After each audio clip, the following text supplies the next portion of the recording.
Et yo YouTube, nous sommes sur la 5e vidéo de cette série où je vous recommande les meilleures souris disponibles en cette fin de 2024 selon différents critères. Comme d'hab, si elles vous intéressent et que vous voulez soutenir la chaîne, tous les liens seront dans la description, qu'ils soient affiliés ou non, en plus des codes promo s'il y en a. La catégorie d'aujourd'hui parlera de ces souris qui arrivent médaille d'argent ou qui sont les seconds choix. Je préfère les décrire ainsi plutôt que sous-côté comme j'ai certainement mis dans le titre. Ce sont donc d'excellentes souris, dans les meilleurs de ce qui se fait, mais il y a en fait des modèles que je vais par exemple préférer mettre en avant à leur place. Cette vidéo est donc l'occasion de vous parler de ces choix un peu oubliés. En première recommandation de cette vidéo, on aura la Lumzu Maya V2 et la Maya X. Ce sont des souris qui sont sorties récemment, et en vrai, bien que je les ai pas encore review, eh bien je dois dire que j'ai pas en fait trouvé vraiment de défaut. La X est en fait la même forme avec des dimensions un peu agrandies, et pour cela, il y a une différence de seulement 1 gramme entre les deux modèles. On est sur du 46 grammes pour la normale et 47 grammes chez l'autre. Ce qui fait d'elle donc des souris très légères sans compromettre l'aspect qualitatif et robuste de la coque. En termes de revêtement, on est sur quelque chose d'agréable et agrippant, ce qui renforce donc encore cet aspect de qualité. Pas besoin non plus de changer les patins qui sont très bons et smooth de base.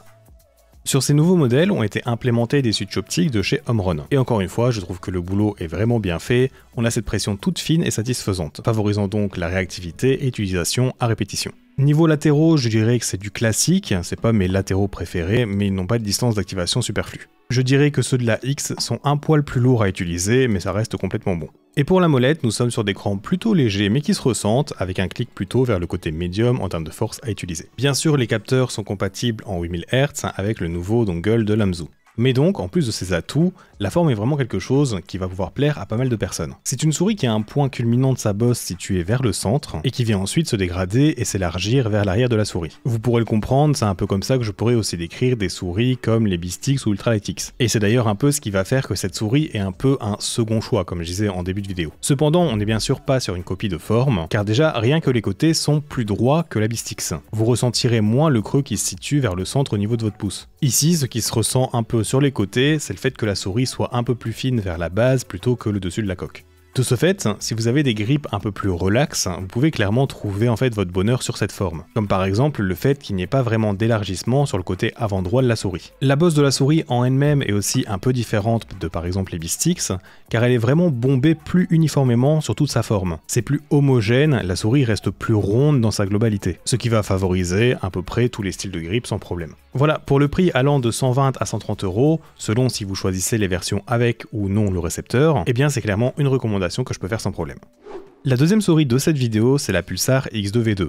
On va dire que j'inclus aussi la version mini. Je vais aller vite pour elle, car étant sortie il y a un bon moment, j'ai déjà pu en parler un bon nombre de fois sur la chaîne. Cependant, je la mets ici dans cette liste un peu des sous-côtés ou second choix, mais en fait c'est plutôt différent pour cette souris. Les deux problèmes qu'a pu rencontrer cette souris pour être mis sur le côté chez beaucoup, c'est d'abord la qualité de construction assez aléatoire, surtout avec le merdier qu'ils ont fait avec leurs clics collants quand ils ont refait la structure des clics. Moi personnellement sur ma copie ici, je l'ai pas eu, donc tant mieux, mais ça a beaucoup impacté par exemple les X2H et X2A. Et ensuite donc même sans ce problème, c'est le ressenti même de ces clics, avec l'implémentation de leur micro-switch Raisha qui est vraiment pas des meilleurs. Pulsar en fait partie des premiers à suivre le fait d'instaurer de l'optique pour leurs clics. Mais bien qu'au début il n'y avait pas 50 choix, ce qui les rendait passables, aujourd'hui par exemple en comparaison avec les Omron optiques que j'ai pu parler pour par exemple la Lumzu Maya juste avant, eh bien en fait c'est quand même le jour et la nuit en termes de sensations. Bien sûr en termes de performance c'est vraiment pas le truc qui va tout changer, surtout en game où on réfléchit pas trop à ça, et pour preuve j'ai main les X2V2 et X2V2 mini pendant un bon moment. Mais on va pas se mentir, en cette fin de 2024 avec tous les nouveaux choix qu'il y a, je me surprends à plus trop revenir sur ces souris. Dès que je les prends, je clique vite fait avec et je finis par me tourner vers une autre chose car en fait j'ai cette chance d'avoir à peu près tout à disposition. Sinon, même à l'heure d'aujourd'hui, ces souris sont vraiment excellentes avec une forme safe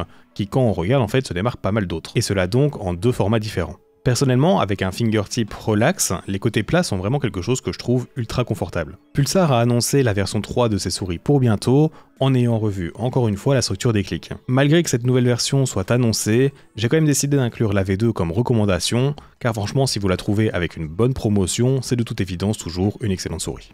Et en dernière souris pour cette vidéo, nous avons la G-Wolf HSK Pro, oui cette minuscule souris. Et c'est justement sa taille qui fait que principalement, elle est dans cette vidéo des seconds choix. Car franchement, on va pas se mentir, à part si quelqu'un vient me trouver en me demandant spécialement une souris only fingertip sans limite de budget, eh bien je vois pas trop quand je pourrais vraiment la recommander. C'est assez triste en vrai, car franchement à ce jour, c'est toujours la souris avec qui je m'éclate le plus. Le fait d'avoir cette impression de viser avec seulement le bout des doigts, c'est vraiment quelque chose qui révolutionne votre sensation d'aim la première fois. Avec tous mes tests, je ne peux jouer que trop peu de fois sur elle, beaucoup moins donc que ceux que je voudrais. Mais franchement, je vous invite à aller voir ma review à son sujet, c'est une souris qu'il mérite. J'avais d'ailleurs passé un mois only sur cette souris. Aussi, élément positif, et c'est peut-être plus facile en fait au vu de sa petitesse, mais la qualité de fabrication ne s'est pas détériorée d'un poil. Au tout début, j'avais le problème de la coque qui se décalait un peu au niveau du pouce, mais il m'a en fait suffi de resserrer la vis de ce côté pour régler le problème. Je dirais que le défaut de cette souris, si bien sûr la forme vous convient, c'est son prix extrêmement élevé. Partant du principe que rajouter des meilleurs patins est vraiment un plus, que je conseille vraiment. La bonne glisse est d'autant plus importante quand tout se situe dans un espace